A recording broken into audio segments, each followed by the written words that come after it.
السلام عليكم إخواني أخواتي الكرام. الله يخليكم.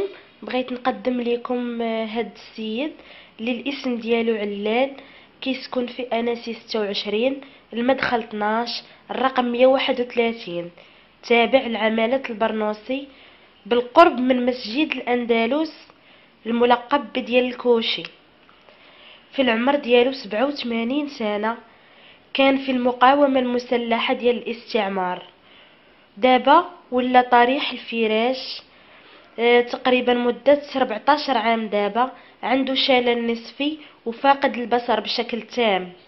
مني مرض ما لقى اللي يكون بيه من غير الله سبحانه وتعالى، من بعد ما كان من أصحاب المقاومة المسلحة.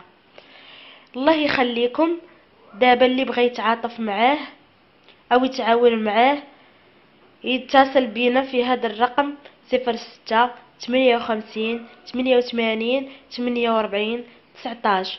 وكذلك عنده المرض ديالو مصابة بمرض القلب والطونسيو، وعندها الأدوية مدى الحياة. ما عندهم لا اللي يكون بيهم لا اللي يصرف عليهم لا حتى شي حاجة. كيف ما كتشوفوا ها هي الحالة كتبين لكم كل شيء. دابا كنطلب من ذوي القلوب الرحيمة يتفاعلوا مع هذا النداء، والله لا يضيع أجر المحسنين. والله سبحانه وتعالى يكون بجنب كل من هو دار الخير ويسهل عليه يا رب العالمين.